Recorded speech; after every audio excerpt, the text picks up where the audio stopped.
Hey, I guess we're live. My name is Kim Klabe, and this is Lunchtime in the studio with the Rehoboth Art League. If you're not familiar with the Rehoboth Art League, they are located at 12 Dodds Lane in Rehoboth Beach, Delaware. And I am a member and former employee of the Rehoboth Art League, and I'm here to do a little bit of a demo today with wine and beer pours. So just going to take a couple of minutes at the beginning to give you a little background on the wine and beer pours, and I'm actually going to do a pour for you so you can see how that works. And then I've got a pour already dried that I'm going to work on as part of this live session so you can see the process.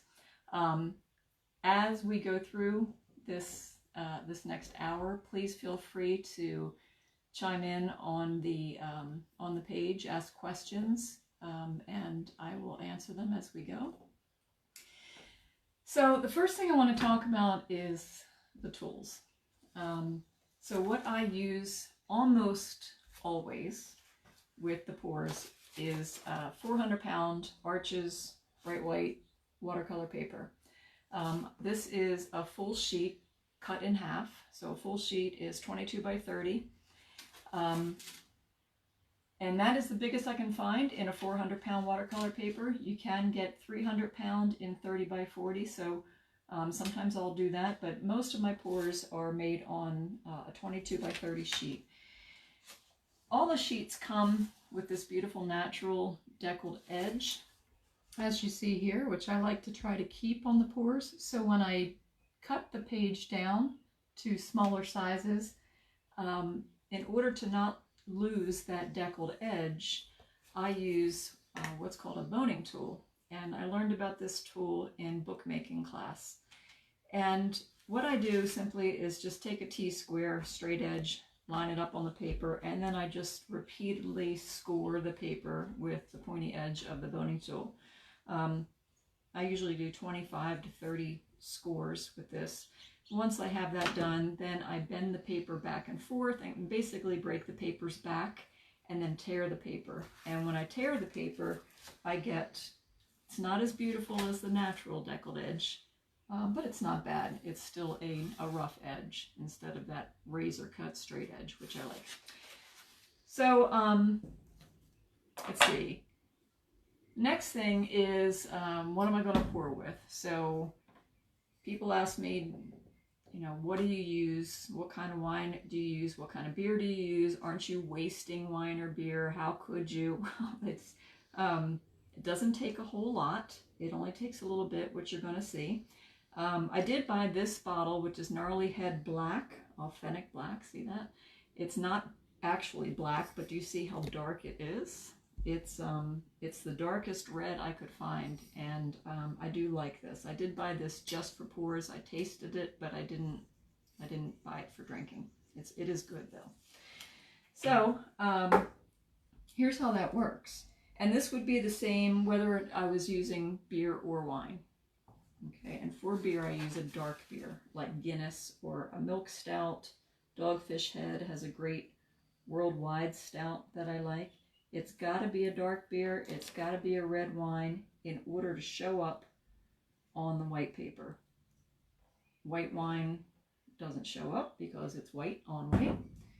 And really light beers like Miller Lite or Bud Light, Coors Light, anything like that that has a yellowy color. I mean, you can kind of see it on the paper, but not very much. So as you can see, this is very scientific.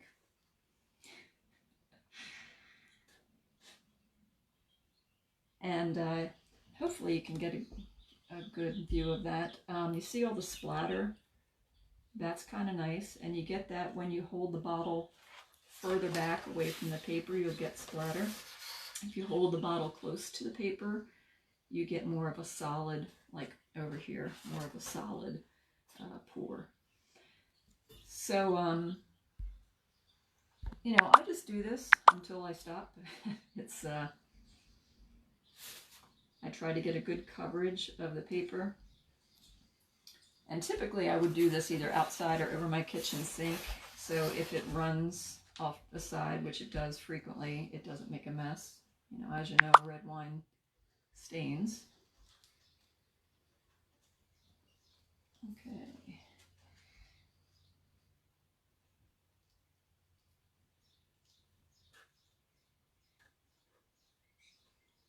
Okay, so I could leave it there and just let it dry, or sometimes I'll go in, this table is on an angle, so this is a little tricky, and just add a little bit more, just so I get some different shades.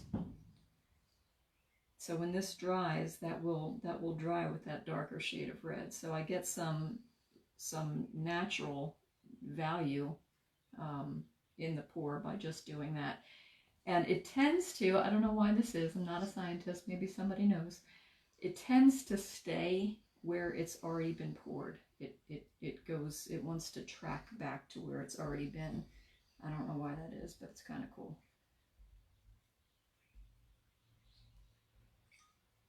So when that dries, that'll make some nice feathery edges in there and make some nice value. And sometimes if the wine has a lot of sugar in it, it'll leave little sparkles when it dries, which is kind of nice too. So I'm going to just kind of prop this up on this angled table and let that dry. The next thing I wanted to tell you is what I use for color in the pours. And I just use I use a whole lot of Prismacolor markers. These have either a chiseled edge or a paintbrush type of edge and a fine tip. I outline the pours with just a regular old office pen, a Uniball. It's waterproof. These are, the Prismacolors are alcohol based, so they are brighter, they don't fade, which is super important. And then I use Prismacolor pencils, which are just my favorite. And I have a lot of. So let me see. That's pretty much all I'm going to show you here at the table, and I'm going to go over there to my easel where I have a dried pour that we're going to kind of talk through and tell you about how I see what I see in these things, and also talk about some frequently asked questions. So I'm going to shift over there.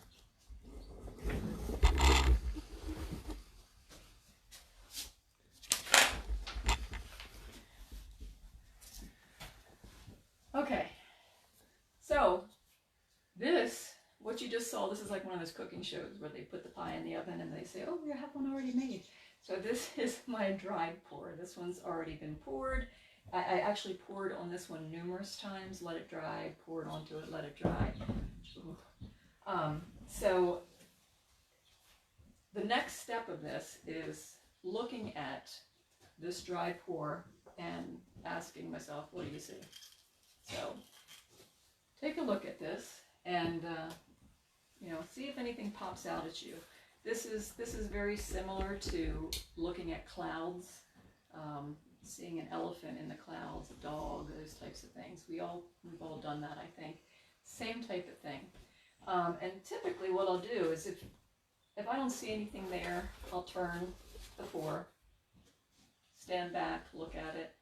If I don't see anything that I like, I'll turn it again, and I'll turn it again, and I'll just keep up that process until I see something. I don't always settle for the first thing I see. I'm trying to create a nice composition. I'm trying to create a good backstory for the pour. I do like the pours to have a story attached to them. I think that makes it more interesting for me, and it makes things more interesting for the viewer and the purchaser. I don't plan what I'm going to pour. I can't say, I think I'm going to pour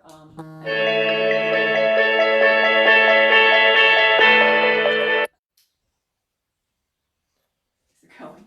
Okay, sorry, we had a little technical glitch there.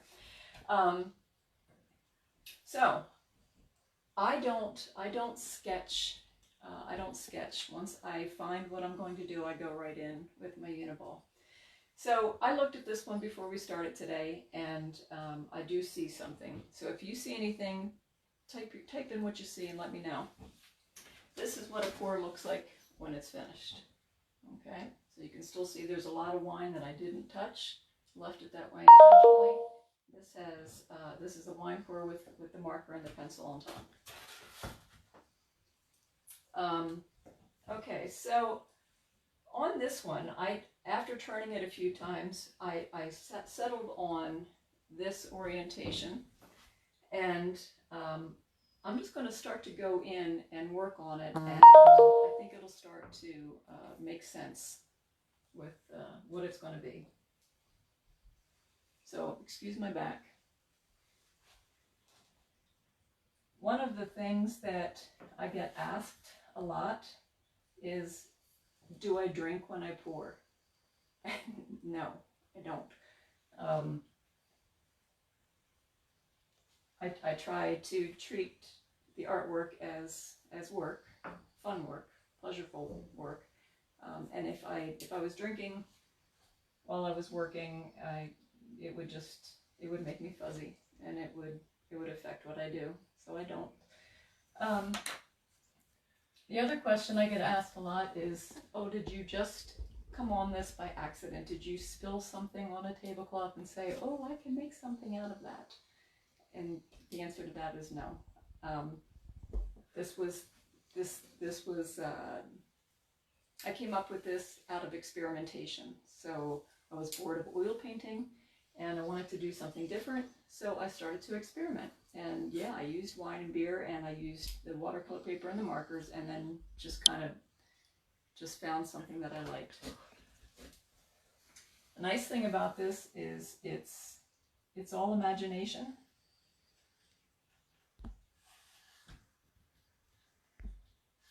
I don't strive for representation. One second. It's not. Oh my gosh.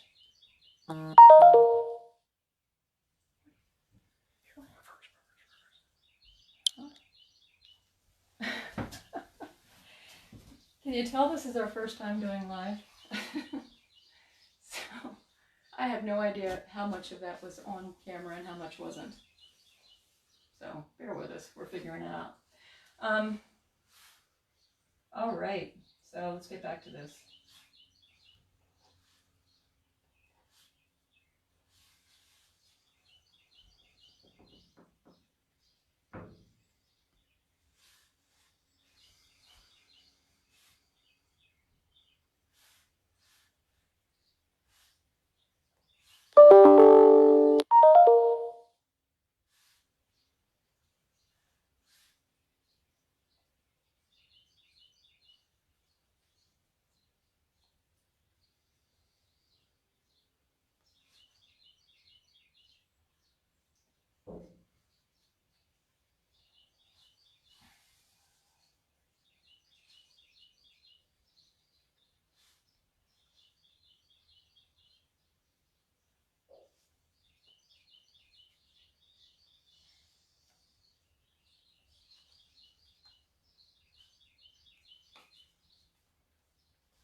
I've had people ask me, don't you worry about just going in with a marker? Aren't you afraid you're going to mess up?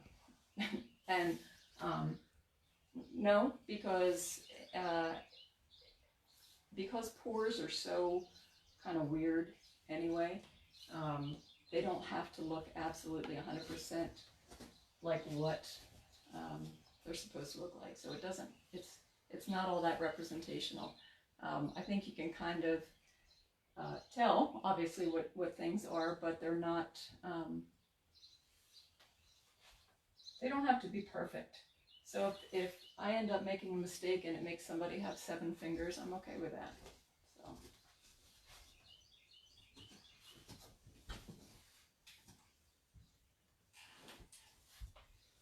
So what I see on this pour is, I do tend to do a lot of faces.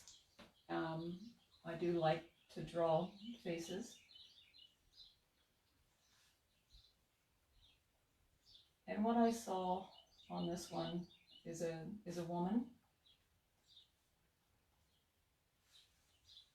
and to me she looks like kind of a like the witch in Snow White. I think it's Snow White. It might be Sleeping Beauty, that has the big collar that comes up. You look down here, I see a leg. And this will be her body. One arm will come here. One arm will go out here. As I go along, I think you'll be able to follow.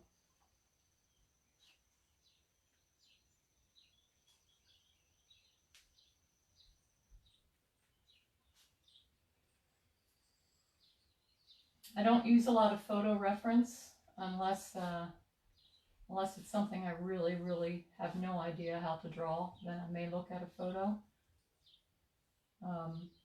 Hands, sometimes the hand position is difficult, and I'll use my own hand to kind of work from.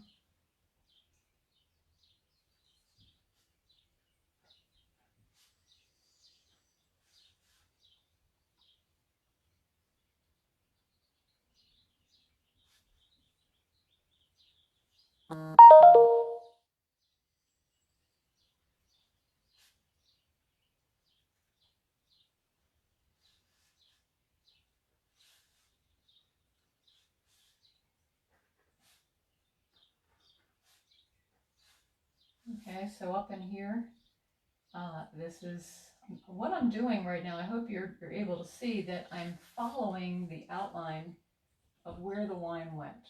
So I'm not deciding really what type of hair she's going to have. The wine has decided what kind of hair she's going to have. Following where the wine has gone, for the most part. I have to add some things like this. I had to add her scalp. And I'm going to add her ears. And obviously I have her facial features in there. But the shape of her head, type of her hair, was created by the wine. And this line here is what I texting me needs to stop. Should have turned the phone down.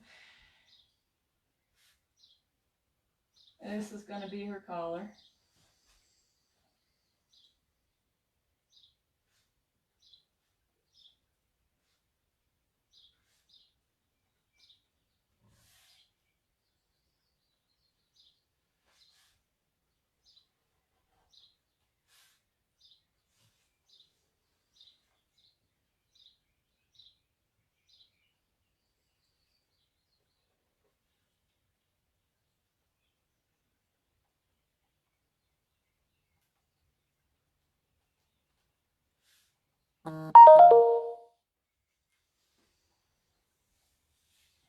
Okay, so hopefully you can see I've got her face in there, roughly.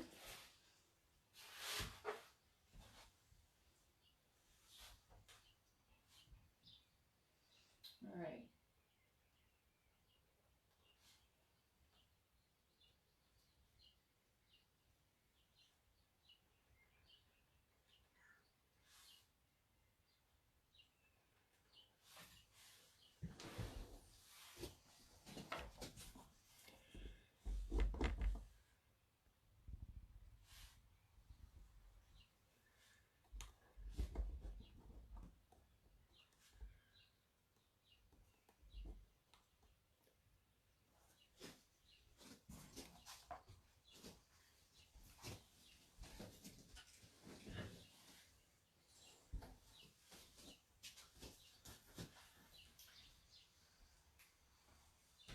Working on her shoulder and arm now.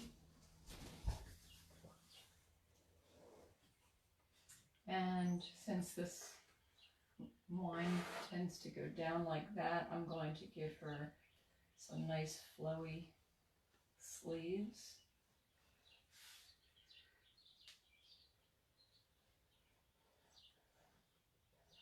doesn't like nice flowy sleeves. All right, so now to me she has some kind of supernatural type of feeling to her. Maybe she's a witch or some kind of mystic or something. So that's where my mind is going now. She just looks that way to me. So I'm trying to think, all right, I'm gonna work with that. So what do I do with her hands? And because this arm comes in like this, I'm gonna end her sleeve there. And then I need to bring her hand out, and I'm gonna have her holding something.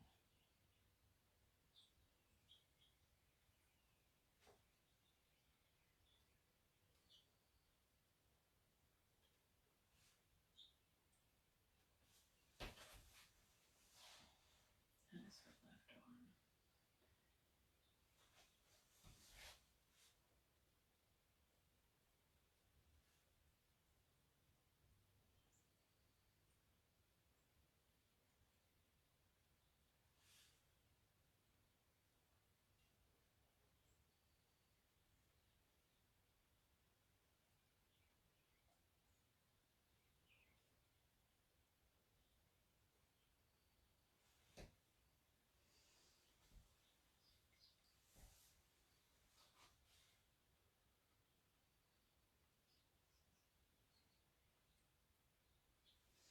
All right, bear with me for a second.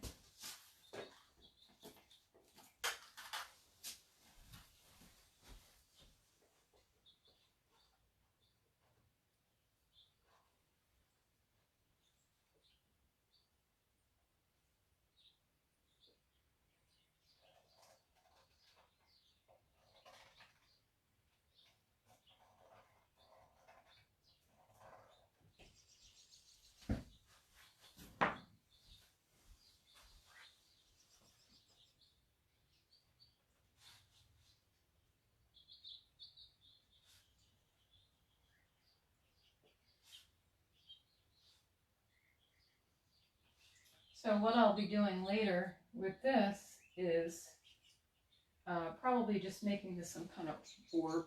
I'll probably be filling it in with a lighter color so it'll get rid of what's behind it.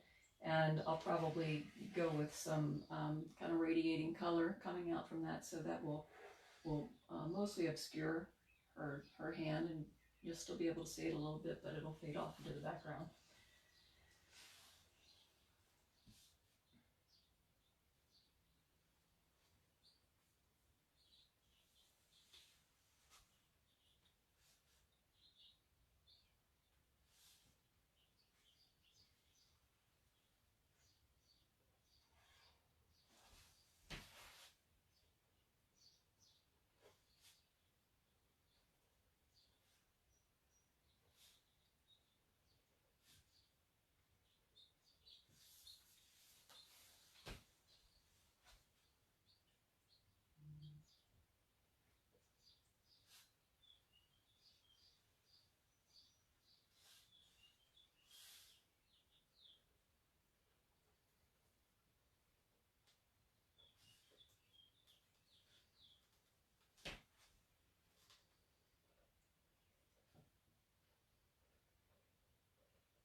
So if you are watching, then you are an art lover, which I'm sure you are if you're watching. You probably have heard that a lot of art shows have been canceled this summer. I know I've had, I don't know, 6 or 7 canceled by this time, and we're still waiting to hear about the July show at St. Peter's and the Art League show at the Rehoboth Art League. And I think those are question marks right now, so crossing our fingers. So this is a great way to interact with artists, and I think the Art League, this is the third one they've done, and I think they plan on doing it some more. So I think it's a great way to interact. It's good for the artists, and I think it's interesting to watch. So thank you to the Art League for giving us this opportunity. So now I'm thinking, okay, this kind of looks like maybe she's wearing some kind of culottes. So right now I'm deciding if that's what that's going to be, or if it's going to be kind of a big dress. I don't know yet. So I'm just going to go back up here and work on this part. You can see right here, even though she had a shoulder pretty clearly defined on this side, there's not a shoulder on this side. So now the decision would be, okay, am I just going to just go with that and forget about the shoulder, or am I going to create one? And don't know. So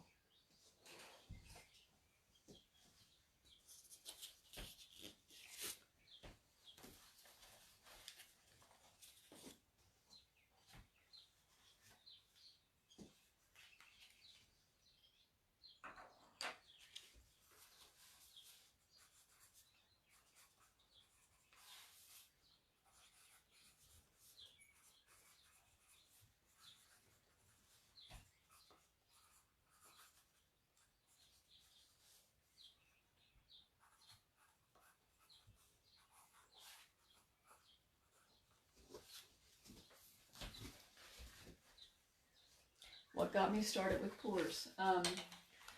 Boredom. I was always been an artist, and I've used almost every medium that I can think of. Was into drawing a lot when I was a kid, and then I went to things like charcoal and acrylic, and then I went into watercolor for probably 10 to 15 years, and when I was in watercolor, I was drawing exactly what I saw. Very, very tight, very tight watercolors. And there's a little bit of pressure involved in that, because watercolor is tricky anyway, and then when you're trying to be really exacting with,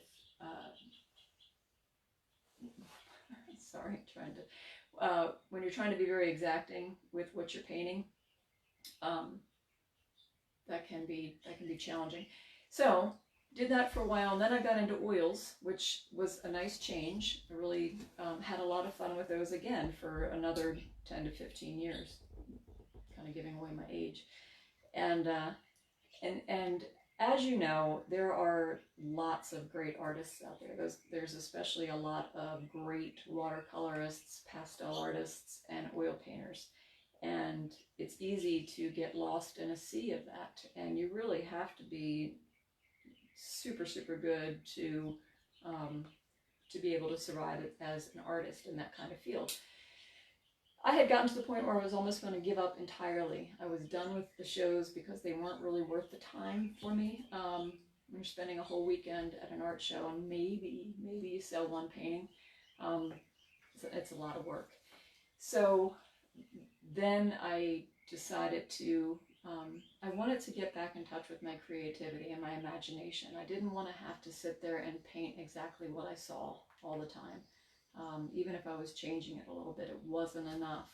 So when I started to play around with the markers and the pencils and the watercolor paper and the wine and beer, I just stumbled on something where I could just pull something out of this head of mine and just start to create from a purely imagination aspect. Some people have said, well, why wine and beer? That's so weird. Is that just a gimmick? I hear that one a lot. And I don't think it's a gimmick. I did that purposefully. I used the wine and the beer because they look really cool. The color is beautiful on the white paper. The beer is just as beautiful, I think. this is what beer looks like. Okay, so it's more of a tan, obviously, tan or brown. Very different look from this. But I think they're both very, very interesting. Could I have used watercolor to do it? Yeah. But that's just, to me, it's just not as fun. It's not as interesting. Wine and beer tends to bring us all together in social situations. We have great times, great conversations over a glass of wine or a beer with our friends. So that's why. And the next question that usually follows is, aren't you afraid that it's going to disappear? It's going, because it's an organic substance. I use an acrylic spray varnish, an archival spray varnish that protects and seals all the pores. And so far, I've been doing these since 2017. So far, so good. I haven't seen any fading. I haven't seen any eating through the paper. Everything looks just like the day I did it. So hopefully that answers your questions. Please, I've got Todd sitting here. And he's passing on questions. If you have more questions, happy to answer them. All right, so you can see I did give her a little shoulder. And I'll just bring this up. Another thing I wanted to mention is I do have I have a website, and it's my name. It's kimklabe.com, where you can see a lot of pours. You can also purchase there. You can see my show schedule. You can see where what galleries I'm in. With Art League, Gallery 50, just District Arts.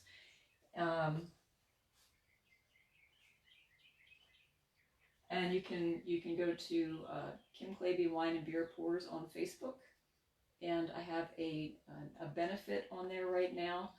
That is a benefit that benefits one of 5 local nonprofits: the Rehoboth Art League, the YMCA of Delaware, Possum Point Theater, Art in Bloom, or BB Hospital.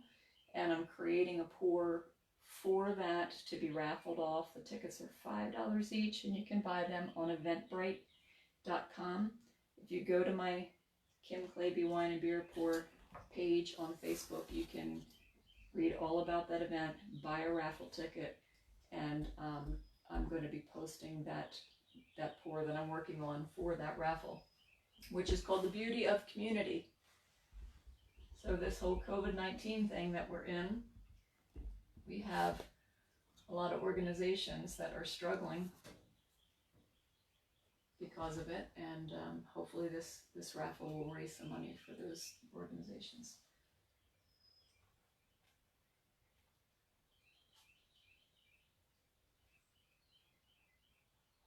Okay.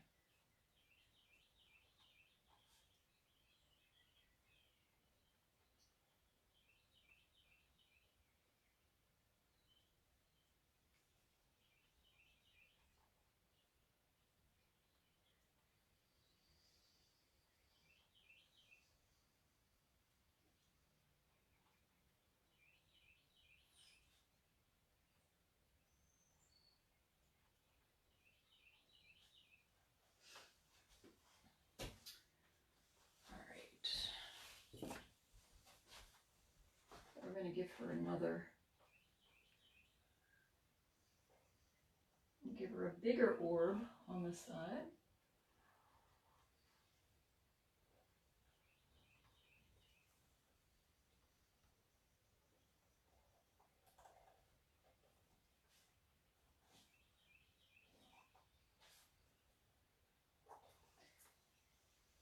So she's got a terrible looking hand, and that's okay because I'm going to be covering it up.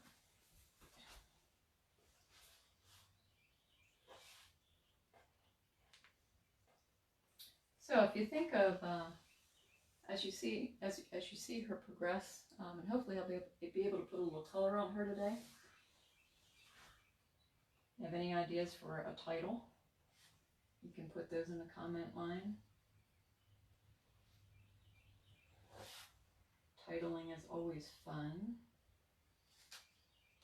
I try to base the titles of the pours on current events. And that could include everything from what's happening in the news to a song.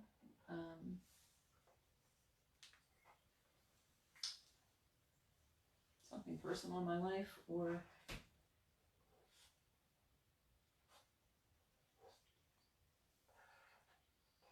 COVID has been a good inspiration for getting some pours done.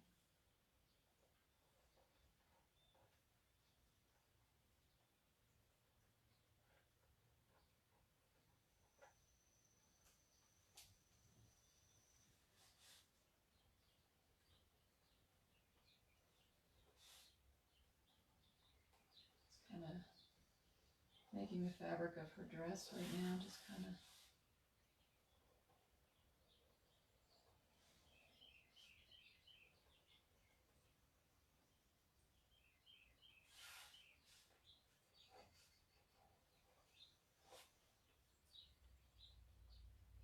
These may end up being, you know, snake heads, could be anything. Right now it's wide open. So I'm going to put some color in so you can get an idea of how that is done.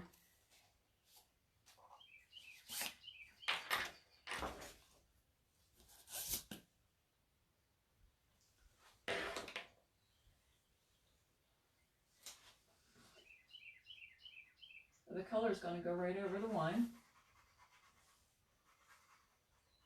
But the wine does act as some underlying value. So where the wine is dark, the color will be dark. It's almost like if you've ever worked in glazes or an underpainting. The wine creates your value study for you.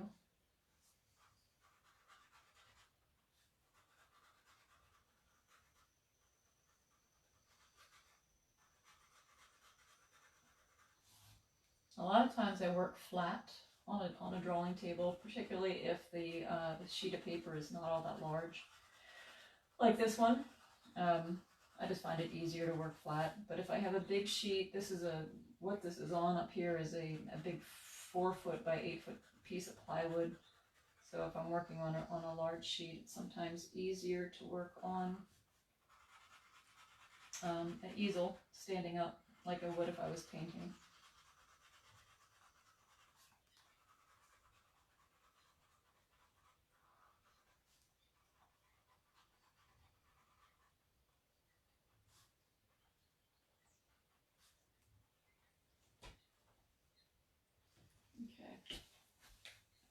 Okay. And bear with me, I'm looking for some colors.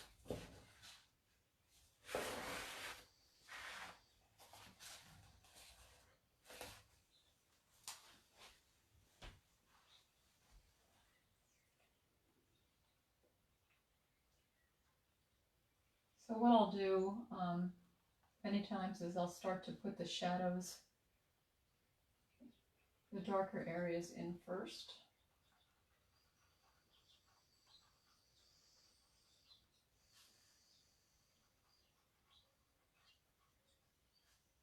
I'm going to get a shadow under her nose.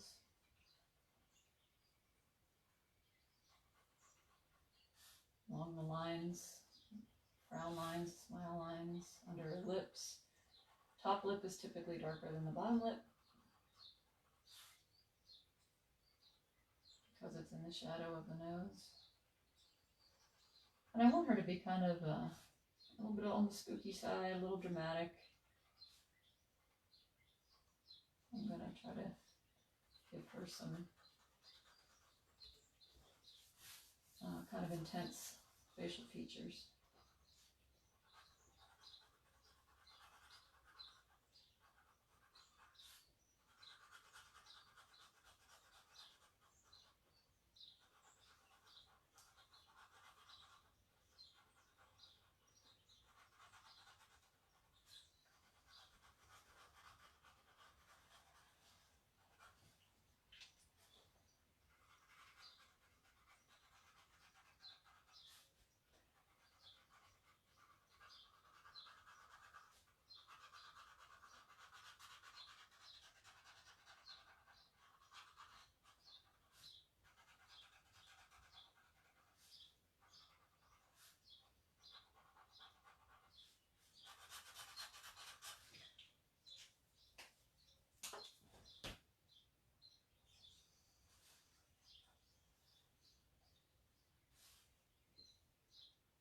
So obviously if you're doing something like this, having drawing skills is pretty important. Sometimes with painting, you can get away with not being all that great at drawing.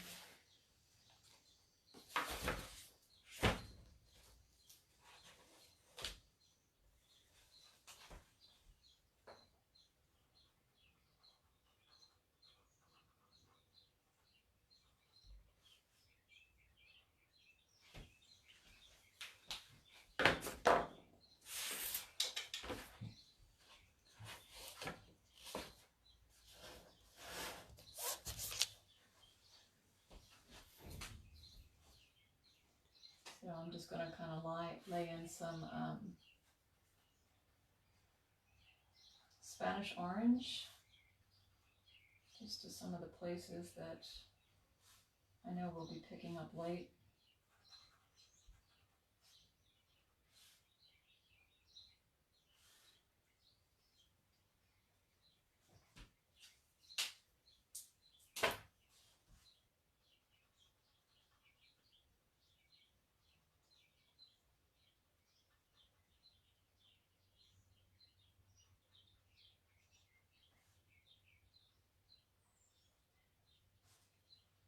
Anything that protrudes, like your cheekbones, forehead, those places will be highlighted.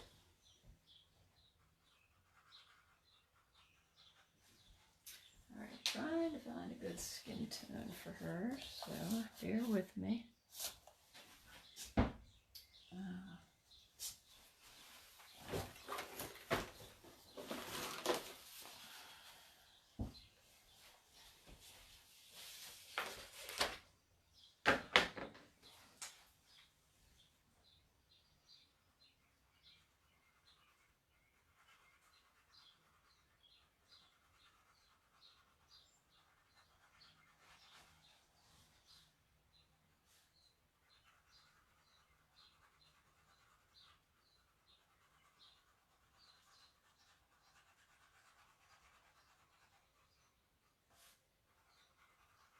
Markers do blend somewhat. I do most of my blending with the colored pencil that goes on last. And once I get her face kind of blocked in, I'm gonna show you how let me check on my time. Show you how the colored pencil begins to bring out the details.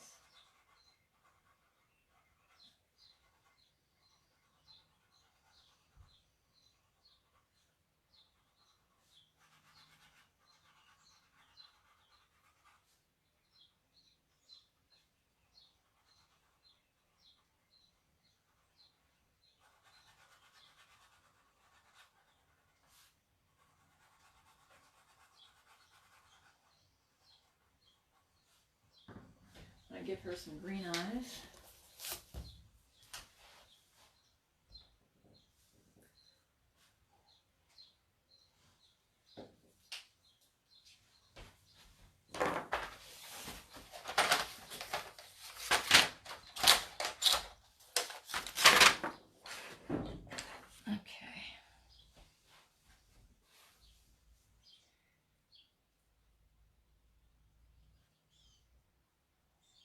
Right now I'm adding a white colored pencil to the white of her eyes. And I found a great product. I don't often find many new things at my age that are art supplies. I found it's a little tub that is made of basically the same ingredient that they make colored pencils from, but it's a powder. So it acts as like a white paint. So while I'll put my initial white in with a pencil, before I'm done, I go in with that nice powder, and I go over all the areas like the whites of the eyes or highlights to really make them pop. And when I'm working with a nice dark pour like this, it's important to get that pop.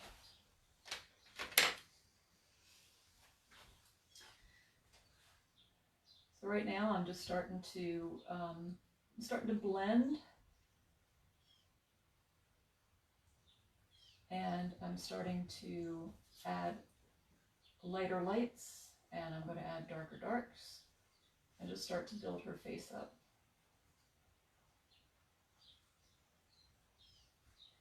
So since we won't see the end of this today, if you keep a watch on Facebook and my website, I will post this probably in progress and when it's complete, if you have an interest.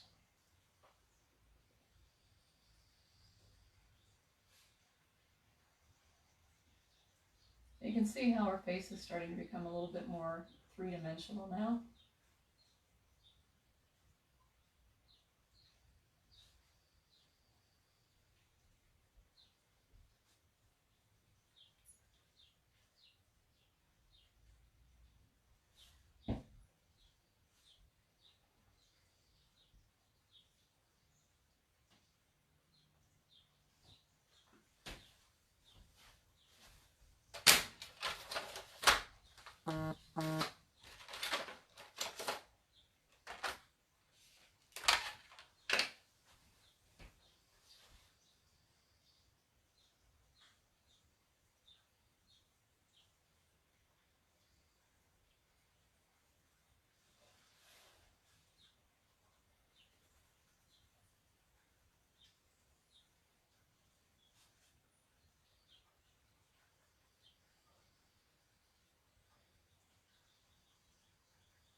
Anybody come up with a suggestion for a title yet? Help me out, yo.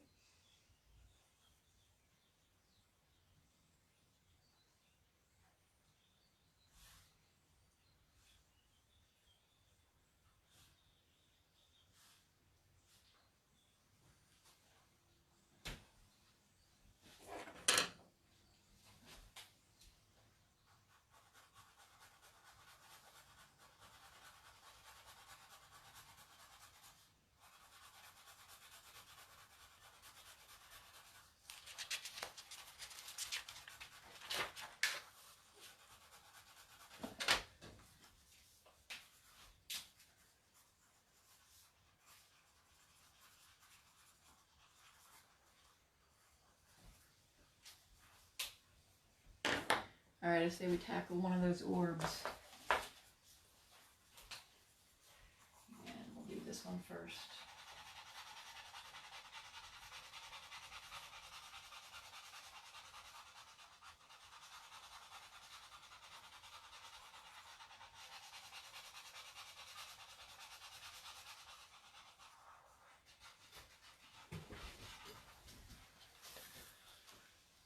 Mike Galloway.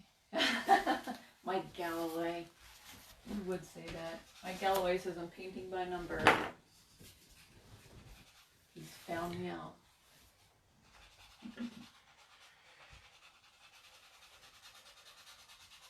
I didn't think you could see the numbers from that far away.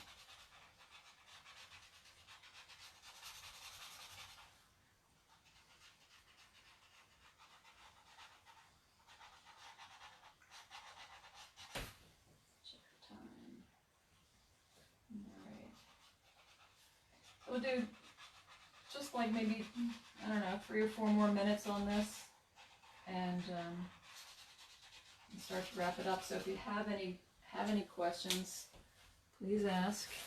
I need some of those crazy textures. Crazy textures of the paper.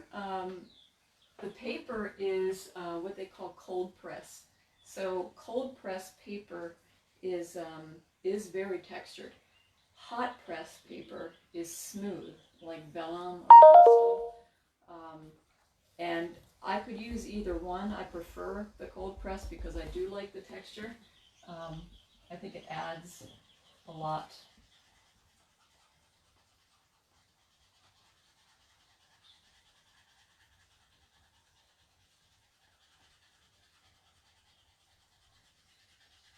The reason I use 400-pound watercolor paper is because of the warping and stretching that can happen with like a 150-pound paper. 150-pound paper is very thin, and if you pour a lot on it, you'll get warping unless you decide to stretch it, which is a whole different thing. Over that, don't do it anymore. But the 400-pound, see that? Very thick. It's almost like cardboard. So I can pour and pour and pour on that, and it stays relatively flat. So when they're done, they all get mounted onto a cradled wood board. I use an acrylic medium, which is not really meant to be an adhesive.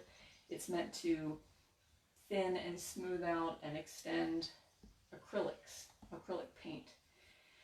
And but it does act as an adhesive. So an adhesive goes on the cradled wood board, the pour goes on top, the pour gets turned upside down, so it gets very flat against the board. So the frames don't have any, the pours don't have any frames around them. You can put a frame around them if you decide you want to.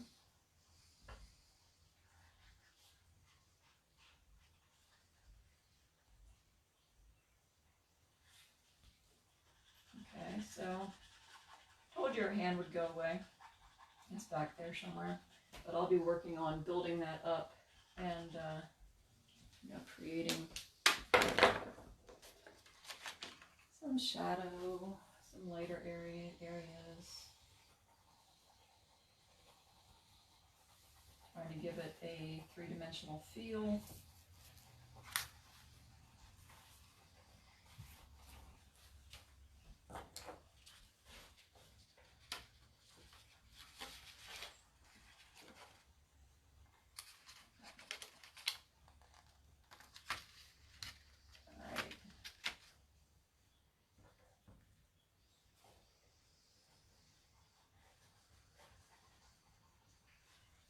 So anyway, long way to go.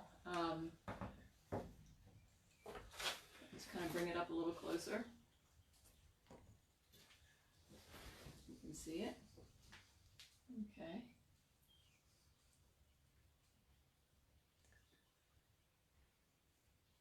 All right, so a long way to go.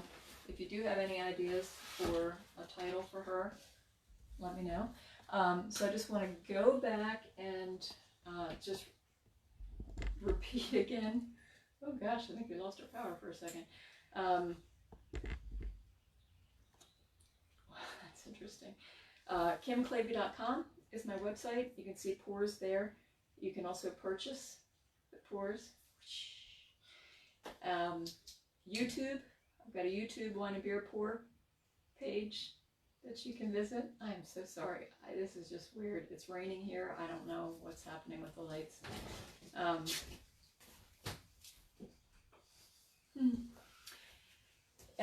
And Kim Klabe Wine and Beer Facebook page. So please check those out. Remember to check out the community of the beauty of community on the Kim Klabe Facebook Wine and Beer page.